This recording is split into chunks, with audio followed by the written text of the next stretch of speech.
Alright, welcome back again to my YouTube channel. My name is Kevin Zaili. Pada YouTube channel ini, teman-teman akan menemukan informasi menarik seputar cryptocurrency. So, if you do like cryptocurrency, make sure kalian subscribe channel ini. Welcome back again, teman-teman, di quick update untuk Bitcoin. Jadi, tadi kita udah discuss soal XRP, dan right now, we're gonna be focusing on Bitcoin. Jadi, ada beberapa hal yang pengen saya sampaikan, teman-teman, starting from the economy calendar. Jadi, yang paling pertama, yang paling penting perlu disampaikan adalah mengenai retail sales atau data retail sales yang akan dirilis oleh Amerika Serikat pada jam 8:30 nanti malam ya. Dan kita lihat di sini sebenarnya berdasarkan forecastnya, sementara retail sales ini diperkirakan turun dari 3,8% jadi 0,4%. Apakah yang terjadi pada Amerika Serikat saat ini?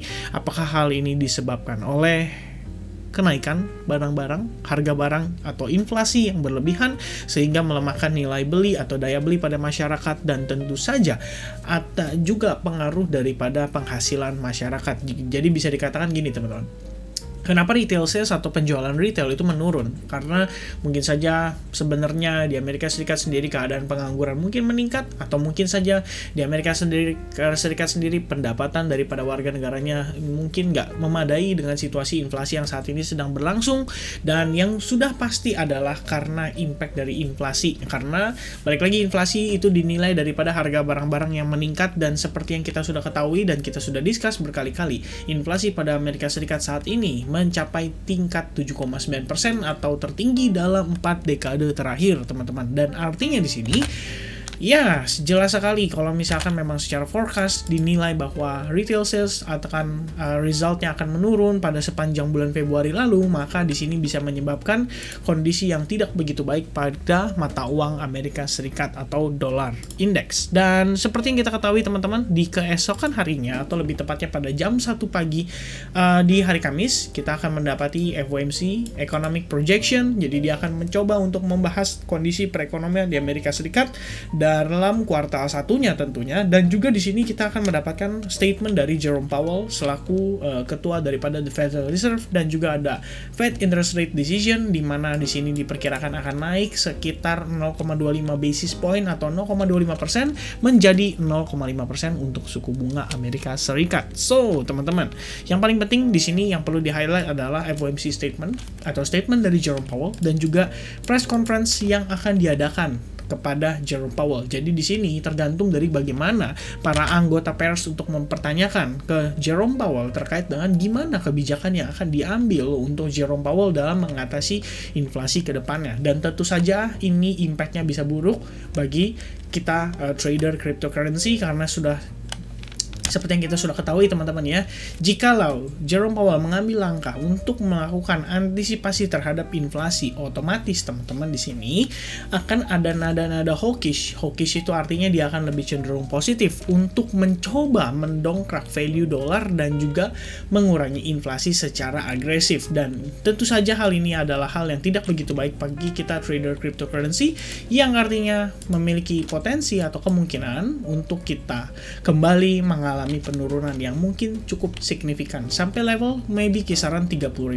So far, teman-teman, di sini kalau saya melakukan analisis berdasarkan my chart atau my point of view, saya melihat di sini kita memiliki bullish engulfing pattern, dan ini adalah satu pattern yang menurut saya cukup positif karena berupa bullish reversal pattern dan di follow up dengan kondisi candle pada hari ini. Kalau misalkan kita lihat close candle hari ini seperti ini jatuhnya lebih seperti hanging man maybe ya, saya lupa sih kalau misalkan to be precise jenis candlesticknya, tapi setahu saya yes, ini more like hanging man, the hanging man candlestick pattern, dan ini terjadi di bagian bawah, jadi bisa dikatakan sebagai hammer pattern. Kalau hanging man berarti yang di atas nih, teman-teman ya, kayak orang gantung diri ibaratnya, maybe kayak gitu.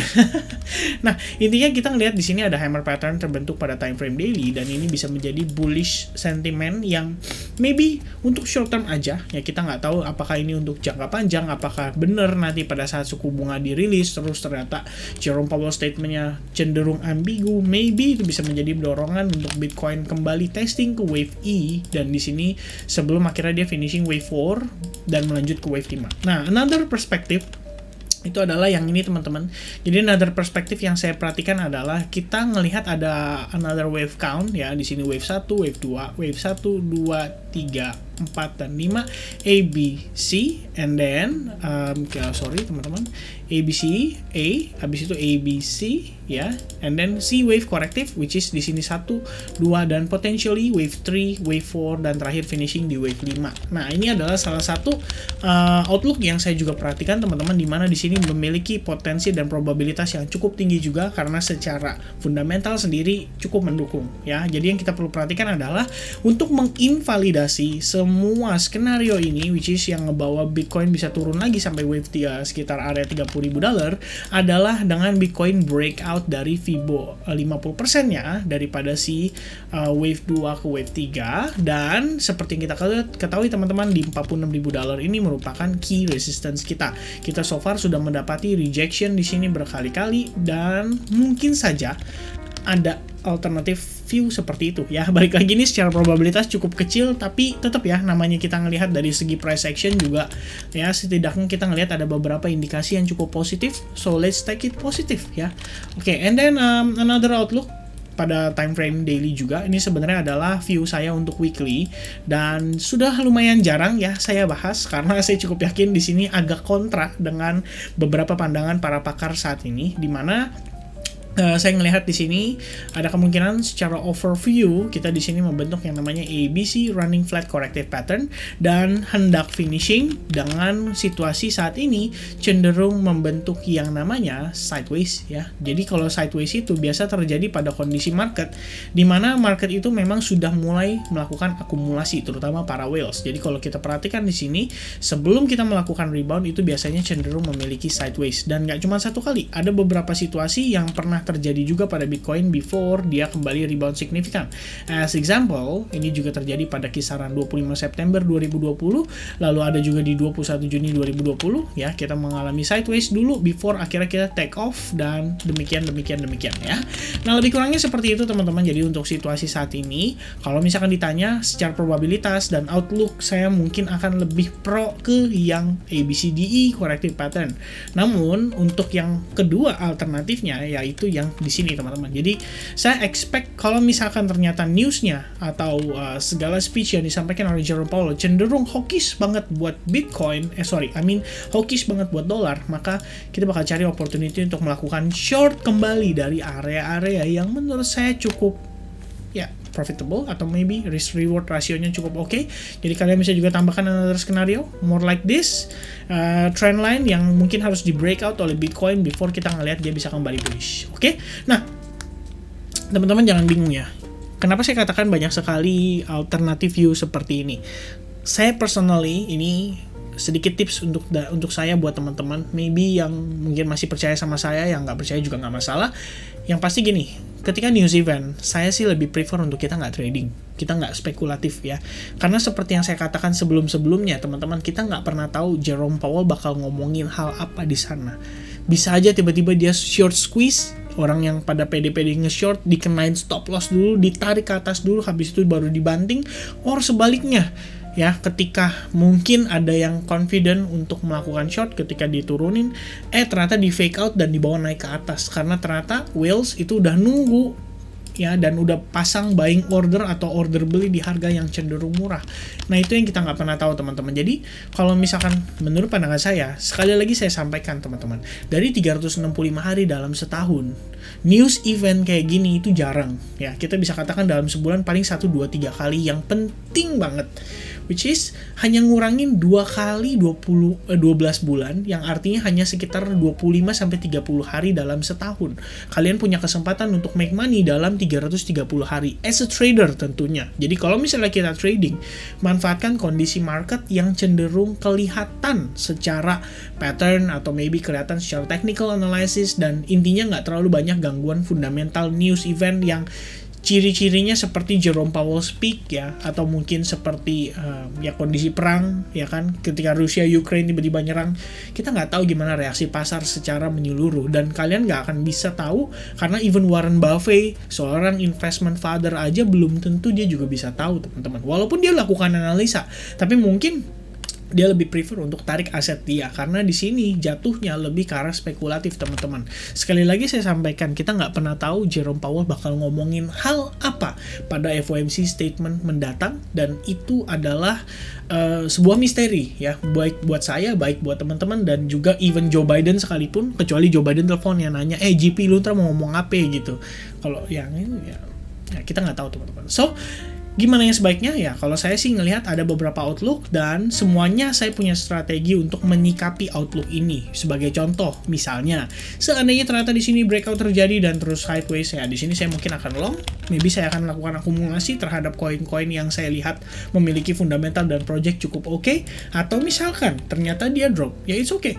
Kalau dia drop, I'm gonna looking forward to short this Bitcoin again until my target reach maybe around $30,000 atau maybe $25,000 ya.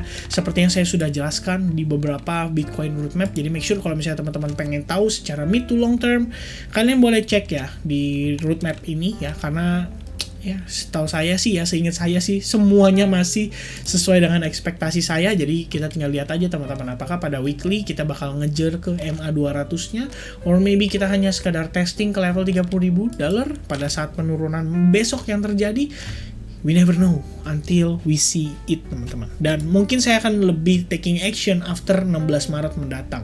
Nah untuk time frame hourly-nya sendiri, ini kita lihat ya, super sideways ya. Kita sebenarnya cuma berada di dalam range yang sama doang selama beberapa hari terakhir ini ya. Jadi cuma bolak-balik antara 40.000 turun ke 37.000, udah begitu-gitu aja mondar-mandir ya.